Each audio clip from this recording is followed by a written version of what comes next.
Hello friends, this is Akanksha Singh. Welcomes you on YouTube channel way to JRF। ये है आज practice set number 6। इसके पहले 5 क्लासेस अपलोड हो चुकी हैं, तो उनको भी आप ज़रूर देखिएगा। यह प्रैक्टिस सेट है UGC नेट असिस्टेंट प्रोफेसर के लिए, specially for net and assistant professor. But अगर आप होम साइंस से रिलेटेड और भी किसी एग्ज़ाम की प्रिपरेशन कर रहे हैं तो उसके लिए भी आपको हेल्पफुल होगा। एंड अगर अभी तक आपने चैनल सब्सक्राइब नहीं किया है तो चैनल को भी सब्सक्राइब जरूर कर लीजिएगा। एंड वीडियो अगर आपको अच्छी लगती है तो अपने फ्रेंड्स के साथ ज़्यादा से ज़्यादा शेयर करिए। ये कुछ सोशल मीडिया हैंडल्स हैं। ये है टेलीग्राम ग्रुप, यहाँ पे डेली शाम को क्विज़ होती है जो कि आप फ्री ऑफ कॉस्ट उसको ज्वाइन कर सकते हैं। इसका लिंक आपको डिस्क्रिप्शन बॉक्स में मिल जाएगा या बाय नेम भी आप सर्च कर सकते हैं। ये इंस्टाग्राम पेज है, ये फेसबुक पेज है। यहाँ पे आपको यूट्यूब वाले सारे वीडियोस के लिंक मिल जाएंगे। अगर चैनल पे आपको कोई वीडियो नहीं मिल रही है तो आप उसका लिंक आपको यहाँ से मिल जाएगा। और सारे वीडियो, सारे क्लासेस और जो टेलीग्राम पे जो क्विज़ है सारा कुछ फ्री ऑफ कॉस्ट है। इसके लिए आपको कोई भी पेमेंट नहीं करना है। एंड नेक्स्ट स्टार्ट करते हैं क्वेश्चन। सबसे पहला क्वेश्चन क्या है, what does increase during pregnancy. Pregnancy के टाइम क्या इंक्रीज़ करता है। ऑप्शंस हैं blood sugar, cardiac output, both A and B, none of these. तो प्रेगनेंसी के टाइम बहुत सारे फिज़िकल, साइकोलॉजिकल बहुत सारे चेंजेस होते हैं जिसमें ब्लड शुगर और कार्डियक आउटपुट दोनों चीज़ें बढ़ जाती हैं। मीन्स ब्लड में शुगर का लेवल, कार्डियक आउटपुट मीन्स जो हार्ट का जो काम है ब्लड पंप करना, उसमें थोड़ा सा और प्रेशर बढ़ जाता है, उस पर थोड़ा और लोड पड़ता है क्योंकि जो फिटस डेवलप हो रहा है बॉडी के अंदर, तो उसके लिए भी ब्लड सप्लाई करना, तो यहाँ से कार्डियक आउटपुट भी बढ़ जाता है। तो प्रेगनेंसी में इसका क्या इंक्रीज़ होता है, तो ऑप्शन नंबर C जो है ये सही हो जाएगा कि ब्लड शुगर, कार्डियक आउटपुट दोनों चीज़ें प्रेगनेंसी में इंक्रीज़ करती हैं। नेक्स्ट क्वेश्चन आता है question number 2, which stimulates memory gland growth. Memory gland की ग्रोथ को क्या स्टिमुलेट करता है। अगर हम बात करें स्पेशली ह्यूमन बींग्स की, फीमेल्स की, तो at a time of pregnancy उनमें मेमोरी ग्लैंड में जो डेवलपमेंट होता है, कुछ ग्रोथ होते हैं, कुछ डेवलपमेंट टेक प्लेस करता है। तो वो डेवलपमेंट क्यों होता है, तो प्लेसेंटल लैक्टोजन और प्रोलैक्टिन, ये दोनों placental lactogen and prolactin hormone जो है ये मेमोरी ग्लैंड के डेवलपमेंट में हेल्प करता है, क्योंकि आफ्टर डिलीवरी ये मेमोरी ग्लैंड जो है वो एक्टिवेट हो जाती है। तो ऑप्शन नंबर C जो है ये A एंड B दोनों सही हो जाएगा।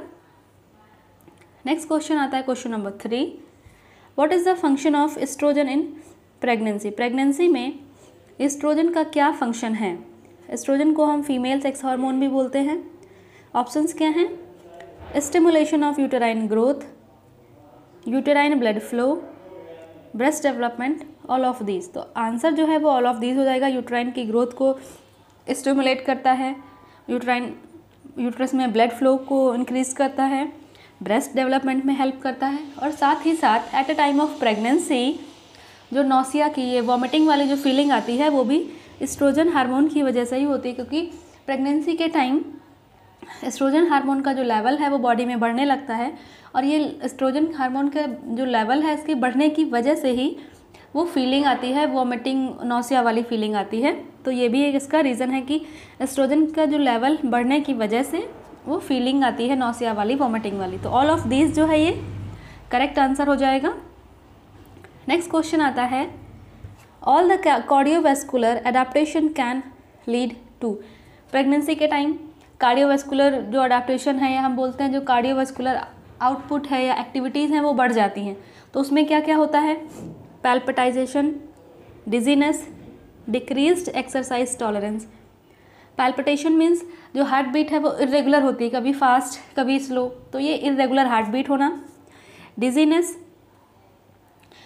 मीन्स फीलिंग ऑफ वॉमिटिंग या फिर रेस्टलेस फील होना, मीन्स बहुत ज़्यादा एक्टिव नहीं, लेजी फील करना, ये डिजीनेस का हो गया। उसके बाद डिक्रीज्ड एक्सरसाइज टॉलरेंस, और जो एक्सरसाइज, जो नॉर्मली पर्सन जो एक्सरसाइज कर रहा था प्रेगनेंसी के टाइम, वो एक्सरसाइज करने की जो कैपेबिलिटी है वो कम हो जाएगी। तो ये सभी फैक्टर्स आते हैं कार्डियोवैस्कुलर एडाप्टेशन में। जैसे जैसे हार्ट बीट या हार्ट का जो आउटपुट है या उसका जो काम करने की जो कैपेबिलिटी है वो जैसे जैसे डिस्टर्ब होगी, वैसे वैसे palpitation, dizziness, decreased exercise tolerance, ये सभी हो जाएगा। तो ऑल ऑफ दीज, डी जो है इसका ऑप्शन सही हो जाएगा। नेक्स्ट आता है question number 5, what is colostrum rich in. Colostrum क्या है, इसको हम फर्स्ट मिल्क बोलते हैं। और लैक्टोफेरिन क्या है, कोलेस्ट्रम में जो प्रोटीन होती है, जो फर्स्ट मिल्क हम बोलते हैं कोलेस्ट्रम फर्स्ट मिल्क, उसमें जो प्रोटीन पाई जाती है उसको बोलते हैं लैक्टोफेरिन। उसके बाद इम्यूनोग्लोबुलिन ए। तो कोलेस्ट्रम जो है वो लैक्टोफेरिन और इम्यूनोग्लोबुलिन ए दोनों में रिच होता है, और ये दोनों जो न्यूली बॉर्न बेबी है या इन्फेंट है उसको इम्यूनिटी उसकी जो इम्प्रूव करने में हेल्प करते हैं, और ये इजीली डाइजेस्टिबल होता है। इसीलिए बोला जाता है कि जो न्यूली बॉर्न बेबी है उसको डिलीवरी के बाद उसको जो फर्स्ट फीड है वो कोलेस्ट्रम उसको कराना चाहिए, कोलेस्ट्रम फीड कराना चाहिए। तो ये ऑप्शन नंबर जो सी है वो बोथ ए एंड बी सही हो जाएगा। नेक्स्ट क्वेश्चन आता है, elevated level of prolactin result in. Prolactin हमने अभी पढ़ा था क्या, एस्ट्रोजन। एस्ट्रोजन जिसको हम बोलते हैं फीमेल सेक्स हार्मोन। अब यहाँ पे हम बात कर रहे हैं किसकी, प्रोलैक्टिन की। तो प्रोलैक्टिन हमने पढ़ा कि थ्रू आउट जो प्रेगनेंसी का टाइम है उसमें एस्ट्रोजन लेवल का, जो एस्ट्रोजन हार्मोन का जो लेवल है वो हाई रहता है। बट प्रोलैक्टिन कहाँ पे काम करता है, at a time of delivery. जब डिलीवरी का टाइम होता है तब एस्ट्रोजन का लेवल कम होने लगता है और प्रोलैक्टिन का लेवल बढ़ता है। अब जब प्रोलैक्टिन का लेवल बढ़ता है तो उससे हमने अभी और क्या चेंजेस पढ़े, जो मेमोरी ग्लैंड है उसमें डेवलपमेंट होता है, मिल्क सिक्रीशन के लिए रिस्पॉन्सिबल होता है। तो ये प्रोलैक्टिन का जब लेवल बढ़ता है तो क्या होता है, at a time of parturition. Parturition means at a time of delivery. तो parturition, prolactin, elevated level of prolactin result in parturition means delivery के टाइम डिलीवरी करने में हेल्प करता है। जो प्रोलैक्टिन का लेवल बढ़ा हुआ है वो डिलीवरी के लिए हेल्प करता है। नेक्स्ट क्वेश्चन आता है question number 7, which food bacteria should be avoided by pregnant lady. Pregnant lady के लिए को कौन सा फूड बैक्टीरिया जो है वो अवॉइड करना चाहिए, फूड में नहीं लेना चाहिए। ऑप्शंस हैं लिस्टीरिया, ई कोलाई, बैसिलस या फिर विब्रियो। तो हमने पढ़ा है लिस्टीरिया। जो लिस्टीरिया जो बैक्टीरिया है ये प्रेग्नेंट लेडी को अवॉइड करना चाहिए, क्योंकि इसका जो इन्फेक्शन है, इसके इन्फेक्शन की वजह से जो न्यूली बॉर्न बेबी है उसको फीवर या गैस्ट्रोइंटेस्टाइनल डिजीज़ जैसे सिम्टम्स उसमें आएंगे। इसीलिए जो प्रेग्नेंट लेडी है उसको लिस्टीरिया, जो ऐसे फूड जिनमें लिस्टीरिया बैक्टीरिया पाया जाता है उनको अवॉइड करना चाहिए। क्वेश्चन आपके लिए ये है कि जो विब्रियो, इसके बारे में आपने पढ़ा होगा, इससे एक रिलेटेड डिजीज़ है। तो विब्रियो से कौन सी डिजीज़ होती है और उसको पूरा नाम आपको बताना है। विब्रियो के आगे पूरा नाम बताना है विद डिजीज़, कौन सी डिजीज़ इससे होती है। नेक्स्ट क्वेश्चन आता है, is responsible for accessory sex organ and secondary sex characteristic in female. हमने अभी पढ़ा था कि फीमेल सेक्स हार्मोन कौन सा है, एस्ट्रोजन। तो सिंपल सी बात है, जो सेक्स हार्मोन है वही तो जो प्राइमरी सेक्स ऑर्गन्स हैं, सेकेंडरी सेक्स ऑर्गन्स हैं, इनके कैरेक्टरिस्टिक के लिए रिस्पॉन्सिबल होगा, उनकी विशेषताओं के लिए। तो क्या आंसर हो जाएगा, एस्ट्रोजन। नेक्स्ट क्वेश्चन आता है, what changes does a boy in adolescence show. Adolescence age में बॉयज़ में क्या क्या चेंजेस देखने को मिलते हैं। Options, change in growth, change in voice, appearance of body hair and all of these. तो एडोलसेंस एज में अगर हम बात करें तो ग्रोथ में भी चेंज होता है, सडन वेट बढ़ता है, हाइट बढ़ती है। चेंज इन वॉइस, वॉइस की अगर हम बात करें तो आवाज़ में थोड़ा हैवीपन आ जाता है, डीप वॉइस हो जाती है। Appearance of body hair, body पे हेयर्स आने लगते हैं। तो ये सभी चेंजेस देखने को मिलते हैं एडोलसेंस एज में बॉयज़ में।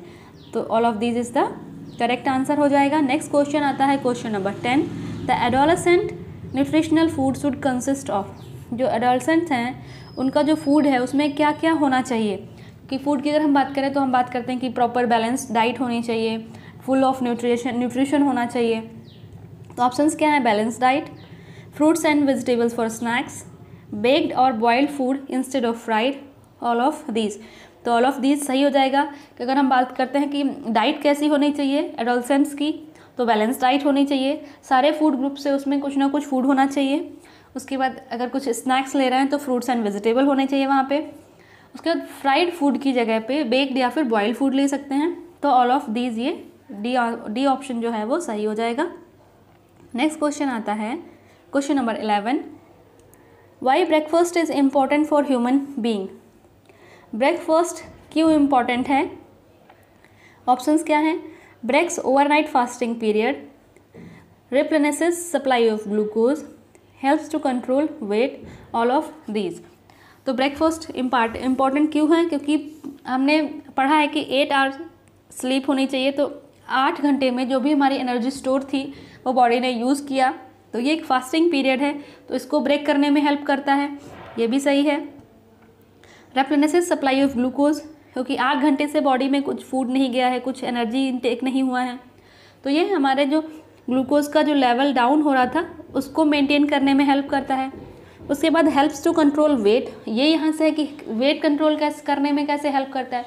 तो हमने ये भी पढ़ा है कि अगर हम बहुत ज़्यादा देर तक कुछ नहीं खाते हैं या हमारी बॉडी को बहुत देर तक कुछ एनर्जी नहीं मिलती है, तो जो हमारी बॉडी में एनर्जी है, बॉडी वो एनर्जी को स्टोर करने लगती है, क्योंकि जो हमारे बॉडी में जो ग्लूकोज जा रहा है वो in the form of glycogen store हो रहा है। बट जब हमें कुछ एनर्जी नहीं मिलती है तो वही ग्लाइकोजन हमारी body as a glucose use करने लगती है।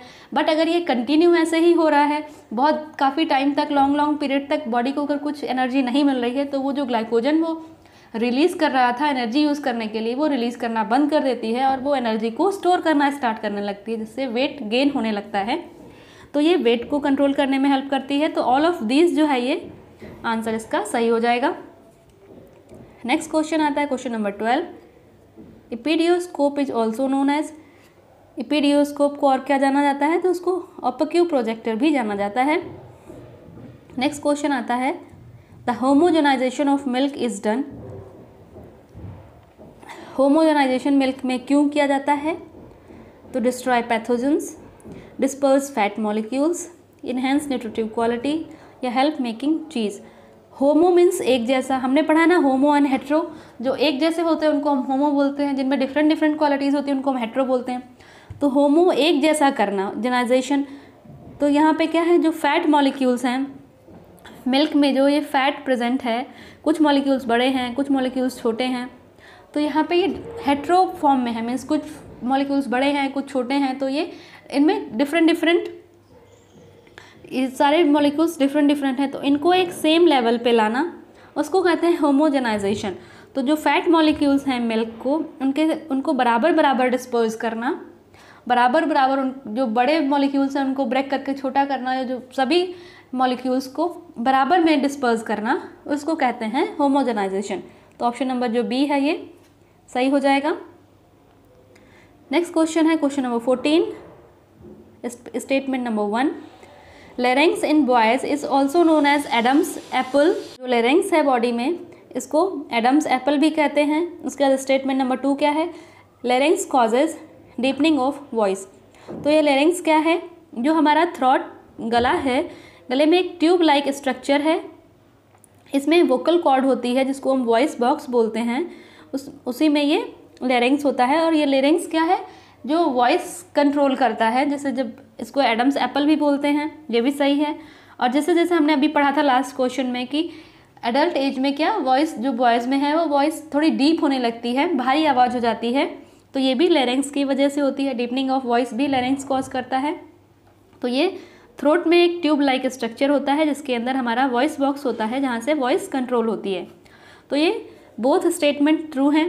तो क्वेश्चन था आपके लिए विब्रियो, तो विब्रियो के आगे इसको पूरा नेम इसका बताना है और इससे कौन सी डिजीज़ होती है वो आपको बताना है। विब्रियो बैक्टीरिया है इसका पूरा नाम और इससे होने वाली डिजीज़, ये आपको कमेंट सेक्शन में बताना है कमेंट करके। नेक्स्ट क्वेश्चन आता है मैचिंग। लिस्ट 1 को लिस्ट 2 से मैच करना है। लिस्ट 1 में क्या है? Pregnant women, lactating women, infants and adolescent. तो प्रेग्नेंट वूमेन को क्या अवॉइड करने चाहिए? फूड हैविंग लिस्टीरिया, जिसमें लिस्टीरिया बैक्टीरिया होता है, वो वाले फूड प्रेग्नेंट वूमेन को अवॉइड करने चाहिए, नहीं लेना चाहिए, क्योंकि लिस्टीरिया जो बैक्टीरिया है वो जो इन्फेंट या जो फीटस बॉडी में डेवलप हो रहा है उसमें फीवर या गैस्ट्रोइंटेस्टाइनल जैसे सिम्टम्स कॉज करता है। तो यहाँ पे हो गया 2। उसके बाद लैक्टेटिंग वूमेन, जो लैक्टेटिंग वूमेन है उनको बहुत ज़्यादा चॉकलेट्स और स्पाइसेस नहीं लेने चाहिए, क्योंकि ये स्टिमुलेटिंग का काम करते हैं, जो कि बच्चे की जो नींद को है वो डिस्टर्ब करते हैं। क्योंकि हमने पढ़ा है ना, जो स्पाइसेस हैं, बहुत ज़्यादा कैफीन हो गया, कोकोआ हो गया, ये नींद को डिस्टर्ब करते हैं। उसके बाद infants, avoid cow milk before the age of 1, 1 साल तक काउ के मिल्क को अवॉइड करना चाहिए। उसके बाद adolescents, eat 3 meal at a day, 3 meal एक दिन में, 3 मतलब एटलीस्ट 3 टाइम्स उनको खाना खाना चाहिए। तो 2, 3, 4, 1 ऑप्शन नंबर जो ए है वो सही हो जाएगा। और जो क्वेश्चन था वो विब्रियो बैक्टीरिया है, इसका पूरा नाम क्या है और इससे होने वाली जो डिजीज़ है उसका नाम क्या है, ये आपको कमेंट सेक्शन में बताना है। एंड अगर वीडियो आपको अच्छा लगता है तो लाइक एंड शेयर ज़रूर कर दीजिए। एंड अगर अभी तक आपने चैनल सब्सक्राइब नहीं किया है तो चैनल को भी सब्सक्राइब जरूर करिए, अपने फ्रेंड्स के साथ शेयर करिए और ज़्यादा से ज़्यादा अपने फ्रेंड्स के साथ शेयर करिए। जो भी होम साइंस से रिलेटेड एग्ज़ाम की प्रिपरेशन कर रहे हैं उनके साथ आप शेयर करिए। एंड मिलते हैं नेक्स्ट वीडियो में, तब तक के लिए wish you all the very best, good luck, bye bye.